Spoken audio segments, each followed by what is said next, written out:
So you want to stay committed as a runner. I totally get that. And I love this subject because I myself fell out of running for almost a decade, and I cannot believe that that actually happens. But the reality of it is I lacked motivation and I lacked goal setting to get really into this sport and be able to commit to it for a long period of time. However, now that I'm back into it, I have found that I have 5 favorite tips and strategies to continue to motivate myself. And I believe that some of these tips and strategies may be somewhat surprising to you. So let's get right into it.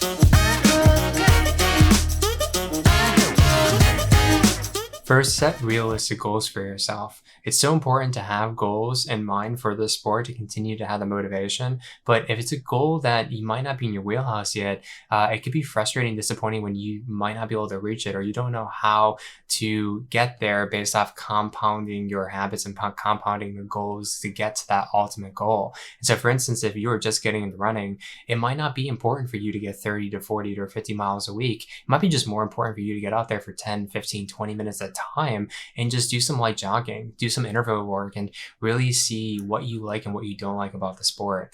For me, I'm running my first ultra marathon this summer, and it's a 52.4 mile race. And just thinking about that is somewhat nauseating. Why did I sign up for that?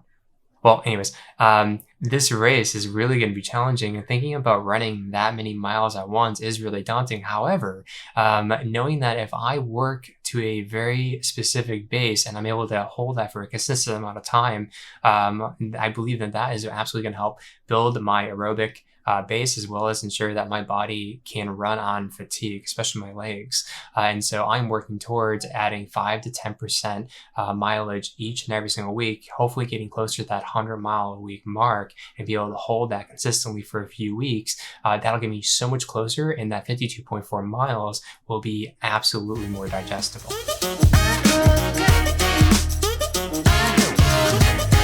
Next, find a running buddy. Being able to run with somebody and enjoy this sport makes it that much better. And so for me, my wife Lauren is into running as well. And so actually a funny story is that in 2020, I signed up for my first marathon, and she would always want to go on a training run with me. And so after a while, she's notorious for stopping, changing her music, maybe taking a picture. And, the one day I got a little frustrated. He was like, okay, I'll play this game. And so I got on my phone and I signed her up for the same marathon that I signed up for. And I know you're going to say that sounds a bit kind of being a bully, and I guess it kind of is. However, we're still married. She did run that race, and she killed it. She did a 5:02, and the next year she actually beat her pace by almost 25 minutes. And so she has become a phenomenal runner. Super proud of her. Once again, we're still married.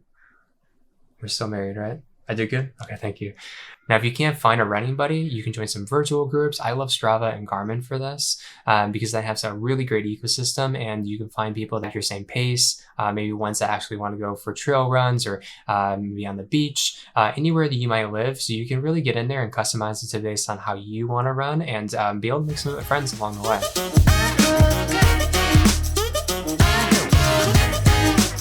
Another important tip is to mix up your running routine and your routes. My father-in-law, who's in his mid-60s, he has raced so many different races: triathlons, ultra races, marathons, adventure races. Did I say that already?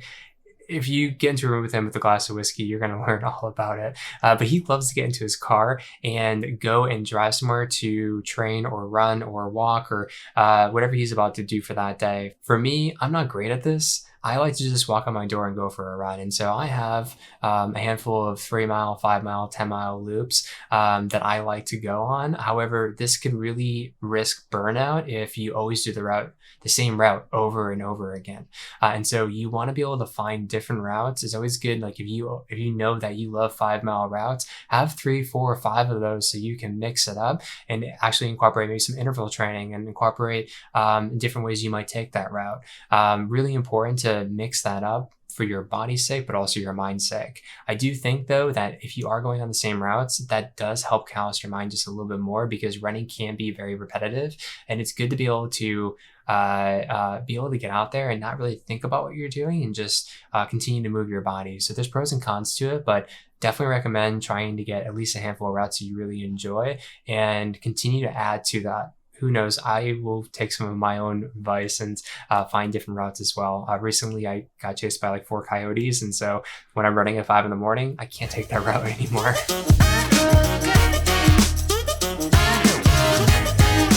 Okay, next tip, it's really important to listen to your body. Running can be a huge toll on your body, especially from your hips down. And so if you are rather sore, it's good to take a recovery day. It's just necessary. And so when you are feeling like, you know what, maybe I shouldn't run today, you're going to get that itch and you're going to get addicted to the sport like pretty much everyone else. But make sure to listen and say, you know what, I'm going to go for a walk instead, or I'm going to do some light cycling or some light swimming, even if you're near a pool or if you're brave enough to go into the ocean. I'm not there yet, personally. But there's always ways in which you can move your body and feel to satisfy that itch. I love having a local membership to a sauna where I could just go in there for 30, 40, 45 minutes and just be able to sweat. That allows me to detox my body, have really great sweat, burn some calories, but it gives my body a moment to relax and gives my joints a moment to also just feel better for the next day. Now, how many recovery days should you take? If you're new to running, highly recommend only running 2 to 4 times a week.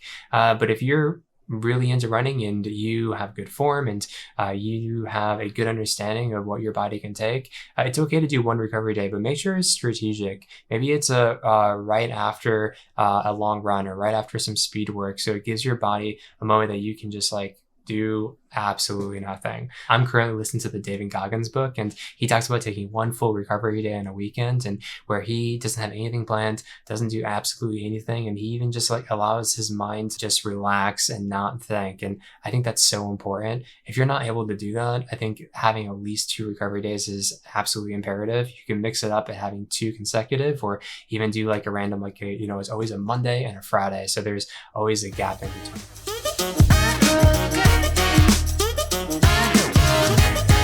Now, this one is my favorite. You need to remember that it's okay to have bad days.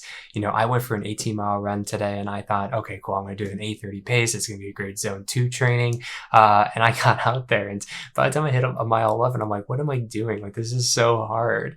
And so I ended up finishing the run, but I finished it at a 9:01 pace. Now, I could look at that as being a failed training, but the reality of it is that I'm going to go back out tomorrow and do it again. Not 18 miles, of course, but I'm going to get out there and continue to get 1% better. And if I have a bad day, I can reflect on maybe why, but the reality of it is that I got out there and I pushed myself, and I know that there is compounded interest if I continue to be consistent. And so I urge you, when you have a bad day, you can reflect on it all you want, but really take a step back and know that you are making yourself a better runner, and more importantly, making yourself consistent. A really great metaphor is when you look at temperature and you add 1 temperature at a time, not much changes, but when you get to 212, all of a sudden you're at boiling point and the water's boiling over. This is kind of like your training. Each day that you put in, you're going to get 1% better over and over and over again. And some days will be great, some days won't be. But when you look back 2, 3, 4 months back, your endurance training will leapfrog your performance, and you are going to be amazed by the progress that you've made. You just have to be patient with yourself and be okay having bad days. I really hope that these tips and strategies work for you, and it allows you to be committed to this sport. I love this sport and I love sharing this sport. So feel free to comment below. What do you do to make sure that you're committed to this sport? I would love to hear from you. I'll see you next time.